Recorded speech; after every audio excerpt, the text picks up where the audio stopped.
My name is Young Wha Lee. Hello. Maybe I'll spend 20 seconds just introducing myself.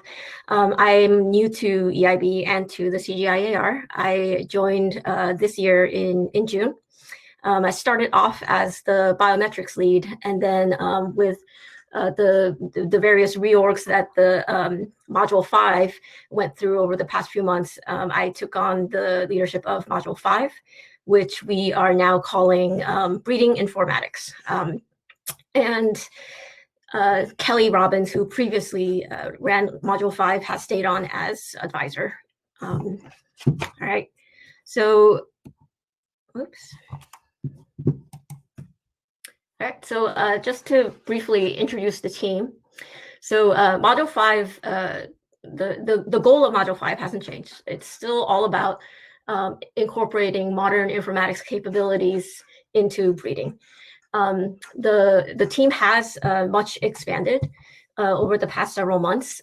Critically, what's happened is that we have consolidated activities relating to EBS, the enterprise breeding system development, and adoption into Module 5.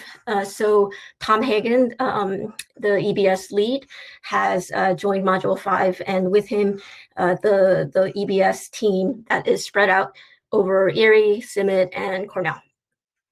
We've also had Liz Jones join the team. Liz is our adoption lead, this is a new role that we've created over the last few months as we sort of go from the development to starting the implementation phase of the EBS project. So we have as a module 4 major deliverables. The first, of course, is to deliver the software, the enterprise breeding system. Secondarily, also, we want to deliver, as a part of enterprise breeding system, an integrated and centralized analytical capability. So part of that is the analytical framework in EBS, and part of that is organizing all the great people that are already here in biometrics and bioinformatics and data management to work across centers together on common problems. We of course, support breeding programs in adoption activities, primarily software, EBS, but also BMS, transitions of BMS users to EBS, and also we work with Module 4 in providing training for the data collection, data capture equipment that Module 4 is providing. And finally, Module 5 is, we try to act as sort of a clearinghouse for developing a long-term strategy for data management systems and public breeding. So this would be sort of coordinating, triangulating between EBS, the funders, and various external stakeholders like IBP, BreedBase, et cetera. Okay. So there's with the new organization of the team, there are now a couple new ways to connect with us. We have finally a website. So this is sort of where you can, very high level, you can look at our EBS roadmap and keep in touch with what's happening with the public facing version of the EBS roadmap. The other thing that I wanted to mention is that with the EBS team joining EIB, we formed a governance team for not just EBS, but also just generally Module 5 activities. And the leadership team is chaired by Jan, the Deputy Director of EIB, and has myself, Tom, Liz, Module 5, as well as Ang and Eduardo on it. And our job is basically to figure out the strategy, the prioritization of EBS and Module 5 activities for the EIB. Okay.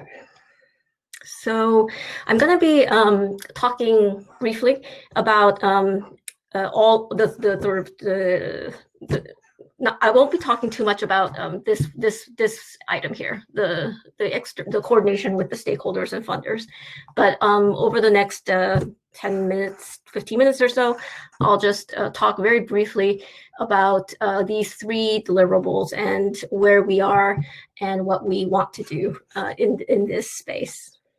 And then I would like to use most of the remaining time just to for questions and to get feedback from you. Okay. Okay.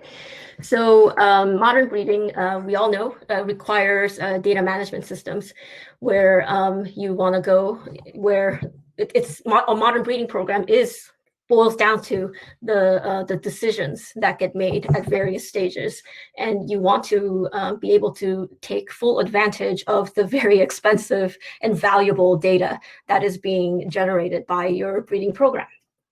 And that we all know this, and that has driven a lot of development in the data management space for various systems. And the enterprise breeding system is sort of the latest iteration of these development activities, and it's one that we think is one that we think is very suited to to 1CG.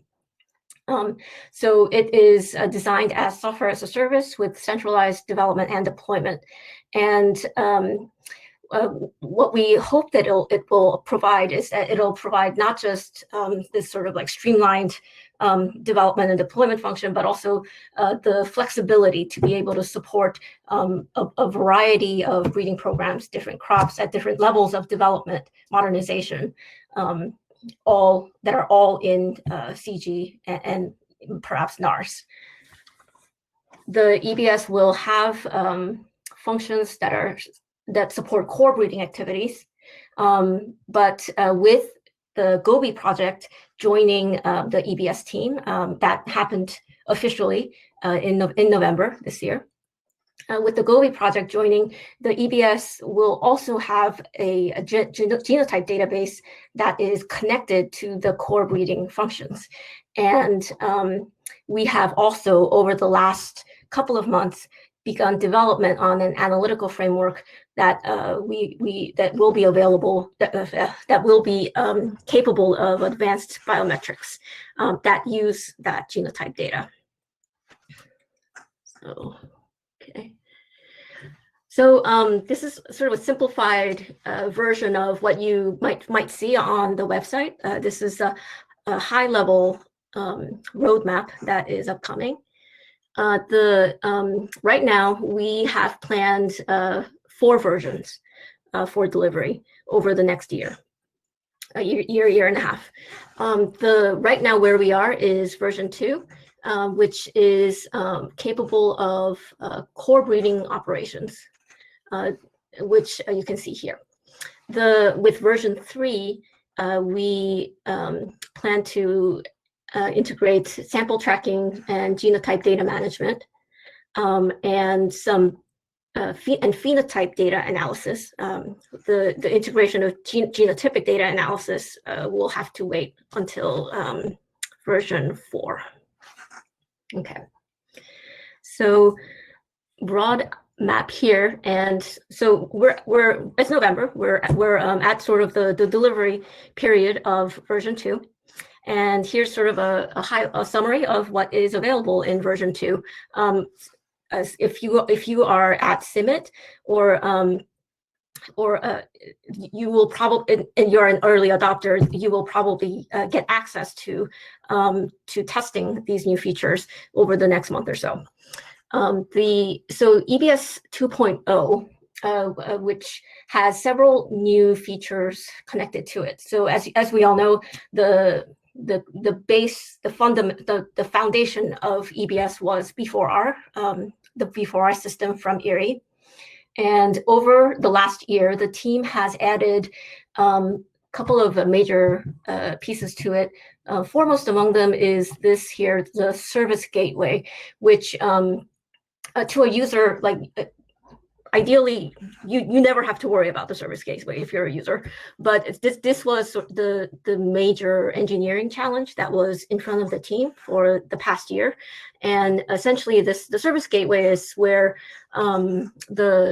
it's sort of like the clearinghouse for interactions. Like if there's different databases and modules within EBS that do different things that have to talk to each other, the service gateway organizes that. And also, like you as the user, the service gateway controls how you interact, your access to the system. Or if there's like a different app, some tool, external tool, harvester, data capture tool, something that you want to connect to EBS, the service gateway again sort of mediates that interaction. So it's an IT thing, but it was a big engineering challenge, and that if I can probably point to this as the biggest thing that the EBS team has been able to deliver this year. Other than that, they've made a lot of changes and to the B4R system so that it's generalized for multiple crops, not just rice, and they've also connected in we have a collaboration with the KD Explore tool, and we've been able to connect those functions in, and the analytical framework now has updated trial designs that are of more interest to the breeding pipelines that are operating now. So this does not right now, of course, these functions listed here, like these are sort of the highlights from the user perspective, what the EBS is able to do. And of course, it is not all the things that you need to do to execute a full breeding cycle. The goal is that version 4 will let you do that. But for now, you can design and manage experiments and capture data and also do basic necessary things in exploring your germplasm and seed inventory. Okay. So EBS adoption. So you'll hear Liz talk about this more tomorrow in our section on shared services.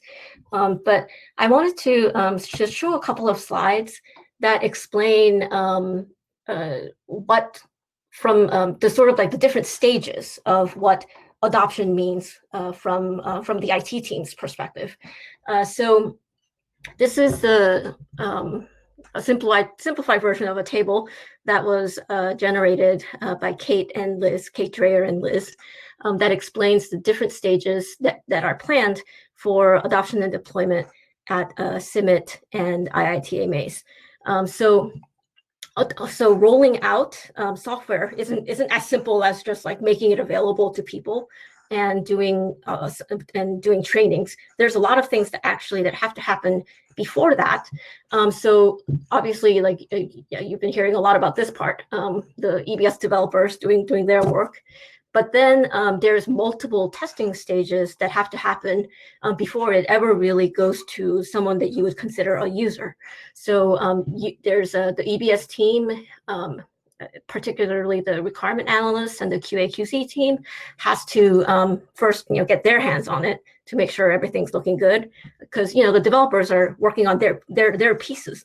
They're only their pieces, and so this is what comes next, and then it's the whole thing is put into a testing environment, and then it's tested by the data managers who've been coordinating, who are sort of the really important links between the breeding programs and the IT teams, and then only then do we really switch to adoption mode. So and then the adoption process,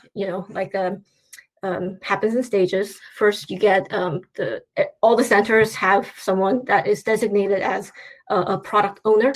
And those folks will be the first ones to get a look at it, and then the early adopters, and then hopefully like throughout this entire process, there's a lot of feedback going on so that we can improve and change as needed. And finally, and all of this happens before we actually put it into a production environment where everyone can have access to it. Okay. So as far as EBS 2.0 goes, where we are now is so this is November, December. So yeah. So this is where we are now. The switch to adoption is right now. It's planned for sometime in November, and then early adopters in December. So we'll see how that goes. So there's one thing that I wanted to, before I leave this section, one thing that I really wanted to point out for those of you who are at the centers is that if you look at this here, it's really critical. Sorry, DM stands for data management. So having an embedded data manager at the centers to organize and coordinate and generally act as sort of a focal point for adoption activities is really, really critical. So these activities are really diverse. That include training and gathering feedback and working with the teams to implement KPIs and of course organizing data curation activities. So this is a very critical role, and it's one that CIMMYT and EiB have existing data management teams. Liz is working with the IITA team to hire and put into place also a data manager for IITA. And as we go beyond those three centers in adoption activities, we'll have to make sure that that capability is resourced and so that we can make sure adoption is a success. Okay, and then I wanted to just leave a note, like I talked a lot about EBS, but Module 5 isn't just about EBS. We have a broader mandate, which is to support adoption of reading data management systems in general. And we have a lot of ongoing collaborations to support BMS adoption. And that's because we believe that it doesn't matter what the data management system is. We believe that the adoption of a data management system is the most urgent goal. And that's the biggest leap that the data management system, that the breeding program can take when it comes to data management system. And then we will facilitate an eventual convergence into EBS for BMS users. We have put aside funds with IBP to create tools for data migration between BMS and EBS so that we can facilitate this. But the big priority is to help breeding programs that currently are not on the system to get on a system.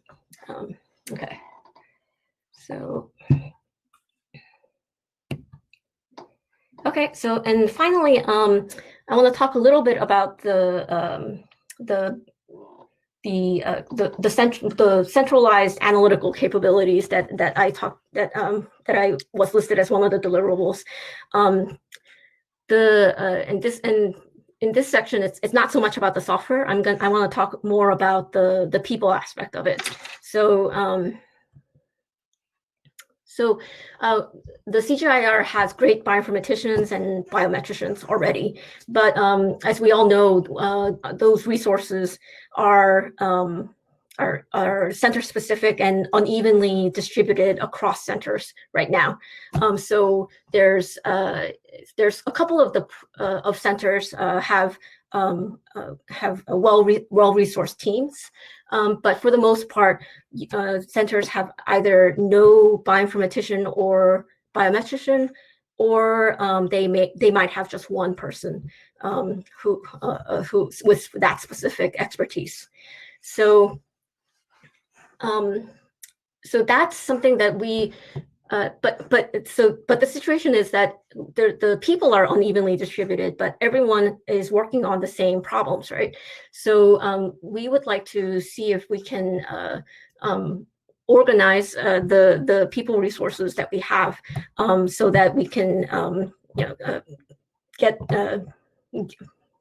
learn from each other and get more, especially with the EBS system and the analytical capabilities of the EBS system coming on board, get more impact out of the resources that we do have. So up till 2020, EIB support of any sort of data analytics efforts has been mainly in community building. We've supported the communities of practice. We've organized workshops, learning opportunities, funding. We funded sabbaticals for specific projects, and we've provided consulting and developed manuals. With 2021, I'm thinking that we can try to restructure this effort a little bit. And the way that I'm thinking that we should do this is to combine the existing communities of practice. Right now we have two. We have a data management community of practice, and we have biometrics and bioinformatics community of practice. And I would like to combine them into one group that we can call, right now I'm calling it the Breeding Informatics Network. This network might be this bigger group acts as more of an administrative clearinghouse, where we talk about what are the important biometric or bioinformatic problems that we have to solve, and we come to agreement on what are the processes by which we figure out the best practices and implement them. The work of the informatics network, though, happens not so much in these big meetings, but in smaller working groups that are devoted to specific topics that are of near-term relevance to the breeding programs that we support. So these working groups will have the mandate to develop best practices on some topic. They will. I will have dedicated project management support for each working group to facilitate. Because it's hard to keep all the balls in the air, and project management can really help in that kind of scenario. And I think most importantly, for why this effort might be different from previous efforts at cross-center collaboration, is that I would like to provide these working groups and the best practices that they come up with a path to impact by implementation in EBS, in the analytical framework of the EBS with corresponding SOPs. And that is that's the idea. And I've begun the sort of the conversations to try to get it going. I haven't connected yet with all of the centers, so if I haven't connected with you yet, I apologize. I will be getting in touch. So in terms of the Module 5 resources that I have to try to make this happen, I can fund the salaries of biometric leads that we have, so that they can participate in the network. We will be building up biometric capacity in IITA, and we will probably be hiring a bioinformatics lead in EIB to try to sort of help bridge bioinformatic M5, Module 5, and Module 3 activities. And also, I have access to CIMIT contractors, biometric contractors who are excellent, and they can join for one-off projects as needed. And as I said, there's a project manager support that I can offer. There are, of course, a lot of watch-outs to trying to make something like this happen.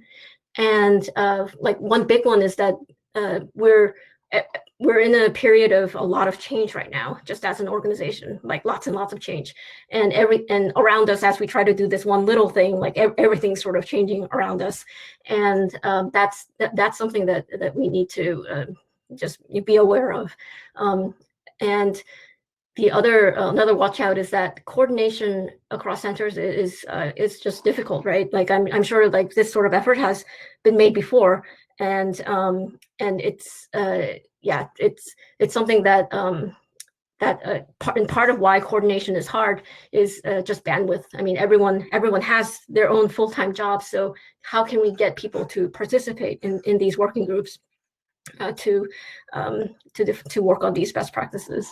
So the mitigations I can think of is, of course, buy-in and support from you.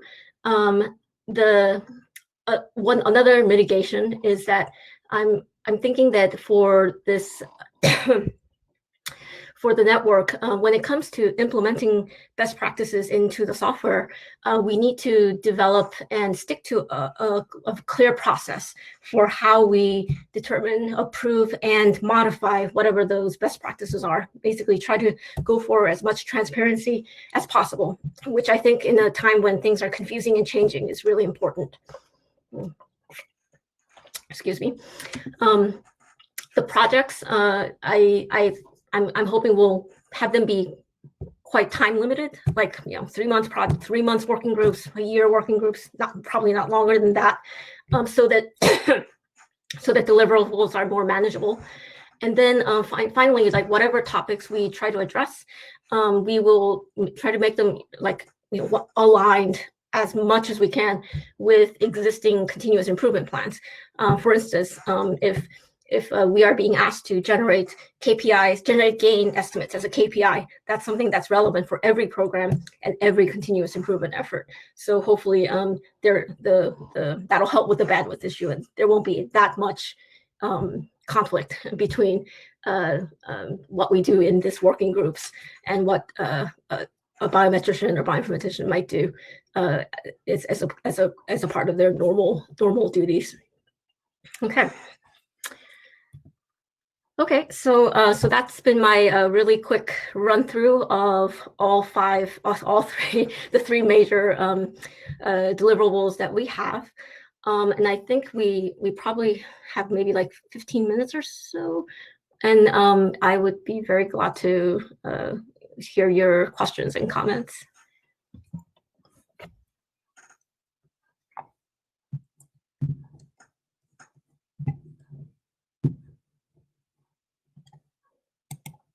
Okay, so I see. I'll start with the chat.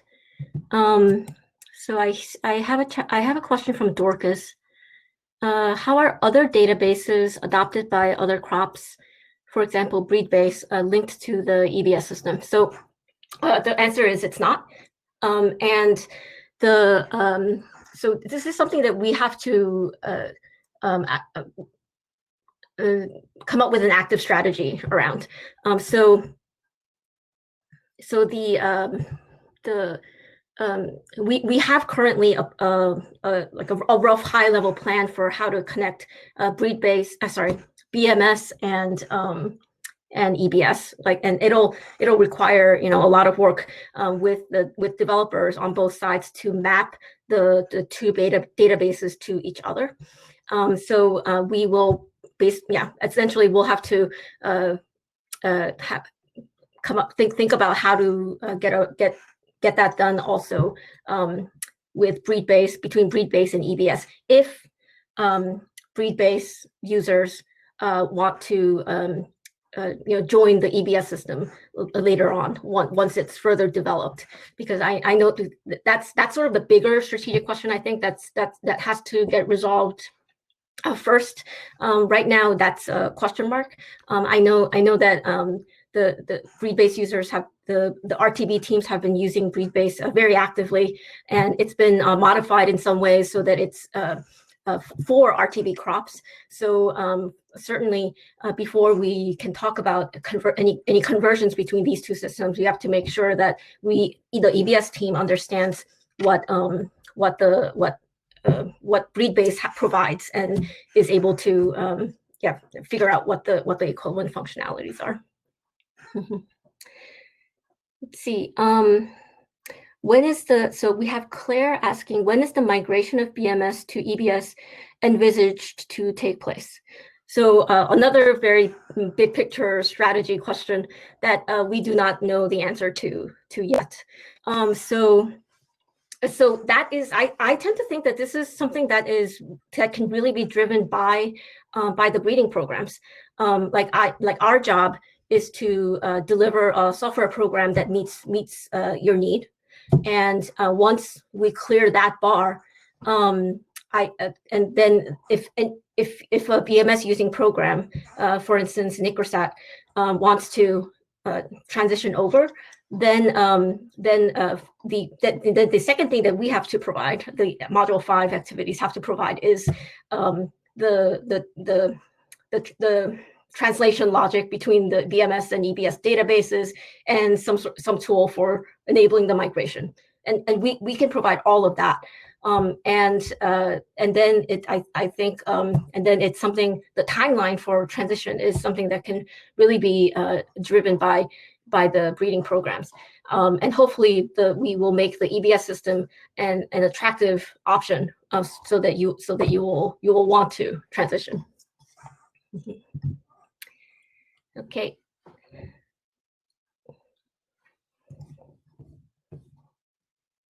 Any other questions on any video questions? I can't. So,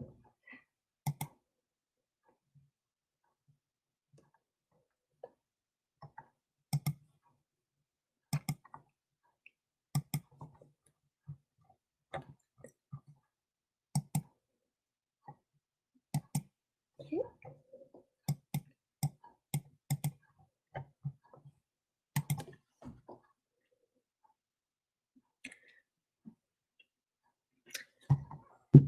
So I can't tell if, so I have a couple people in the queue, but I can't tell if that's because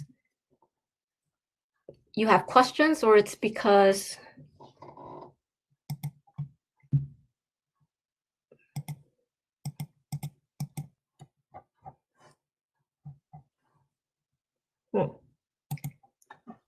any other questions from you? Okay, no requests in the queue.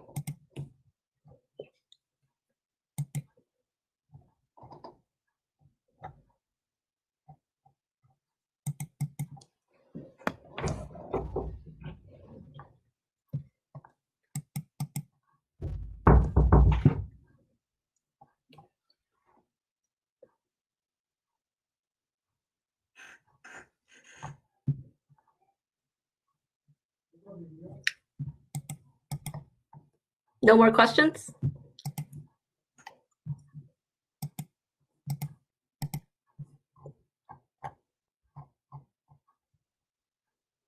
Oh, yep, there's okay. There's a question from Mariano. Is the support for maintaining and improving BROPI standard in scope of Module 5? Yes, we fund BROPI development and maintenance. I think there's a lot of interesting questions around BROPI, and as far specifically for EBS, the other major data management systems, breed-based and BMS, have all adopted BROPI standards in their development going forward.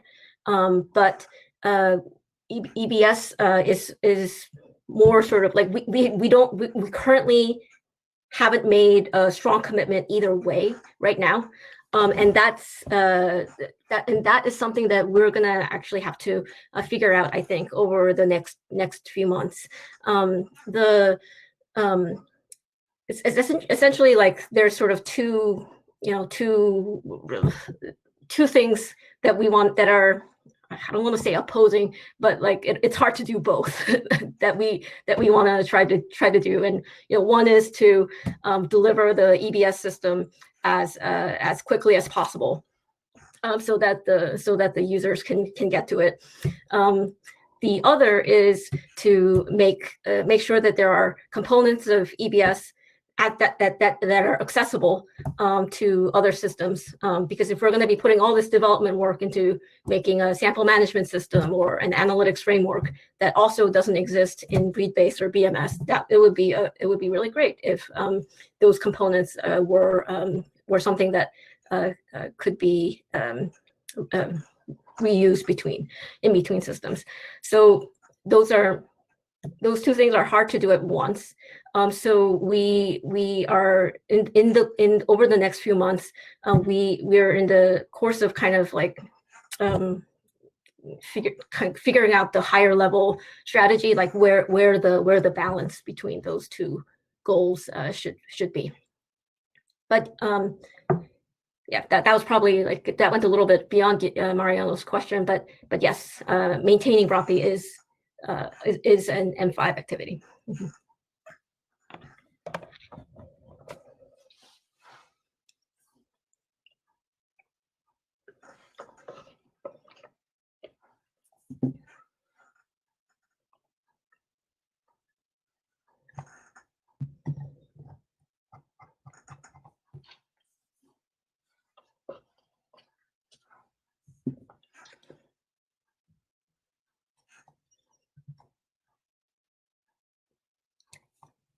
Any more comments, like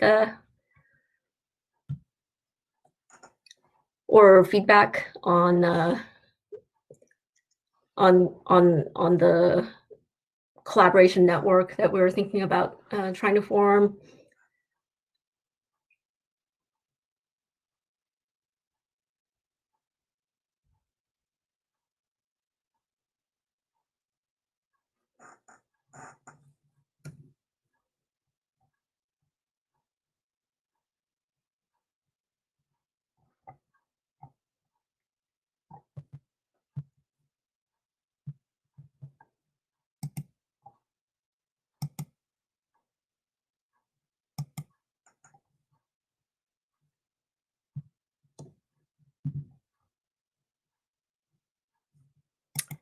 Okay.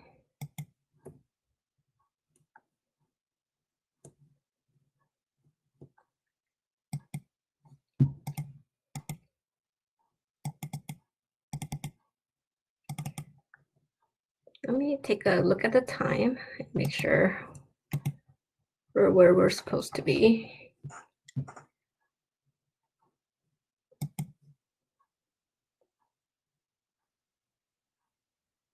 Okay, I think we have about 5 minutes before we skip to the networking feature.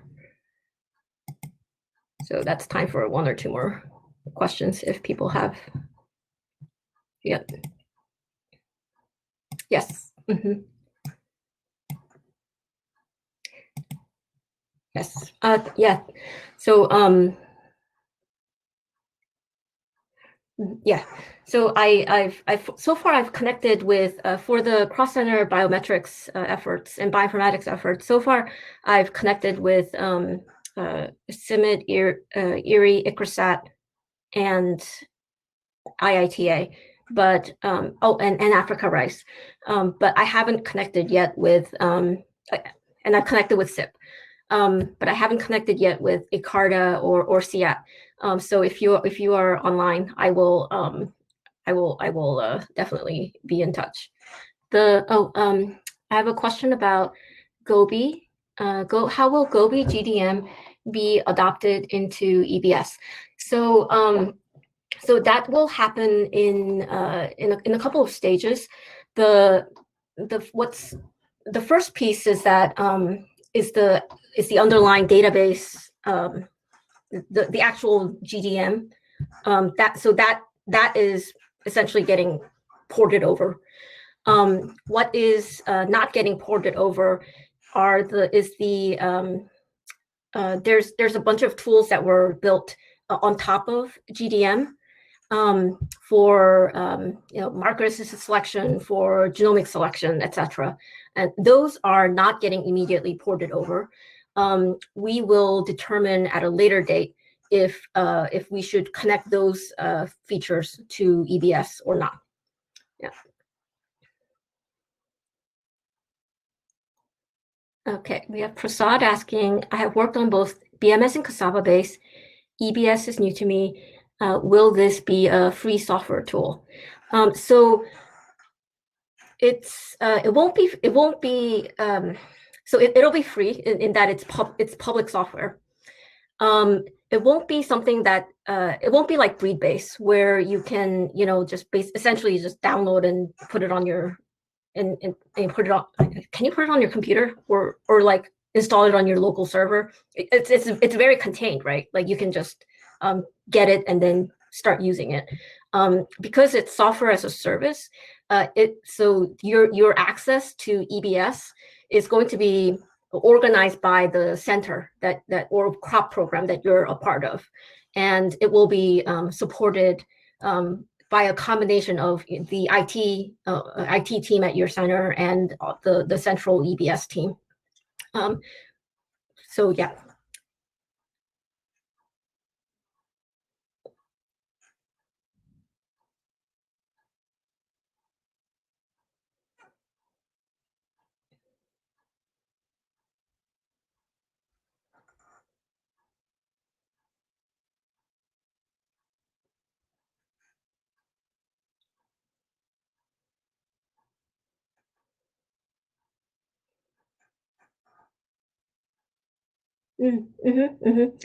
So Abhishek asks, as mentioned by Dorcas, what are the plans to strengthen existing good teams to provide cross-center support and some funds from EIB? So there is for particular individuals, EIB can provide at least partial support of your salaries. So I'm thinking, for instance, the biometrics leads. I would really like the biometrics leads who are present at all the centers to participate and lead in this cross-center breeding informatics network. So I would love to fund part of your salaries to free you up a bit so that you can participate. Aside from that, we also have the Crops to End Hunger grant. And so basically in the spirit of shared services, biometrics, bioinformatics, data management, that is also absolutely like falls under that category of shared service that is essential for breeding modernization. So some of the support for the existing teams to strengthen their activities, to strengthen their ties with the breeding programs, et cetera, to take on new projects. Some of that will come from CTEH. And that will be, and it'll be whatever the proposals are that get written up for the CTEH funding mechanism will have a data management or data analytics component, and because it's a really integral part to almost everything that falls under that under that grant. Like what's the use of modernizing your field trials if you don't have a way of getting the data and turning it around quickly in time so that you can inform the next year decisions. If you don't build that capacity alongside the ability to generate the data, then you only have half the picture. So I will be working very closely with Eng, who is sort of project managing the CTEH funding mechanism. So, and I'll be working very closely with him to make sure that any sort of proposal that goes out for CTEH has some data management consideration, officially or unofficially. Like that part's a little bit well, I guess it's official because it has to be we'll be working with you to figure out how those monies get spent. So.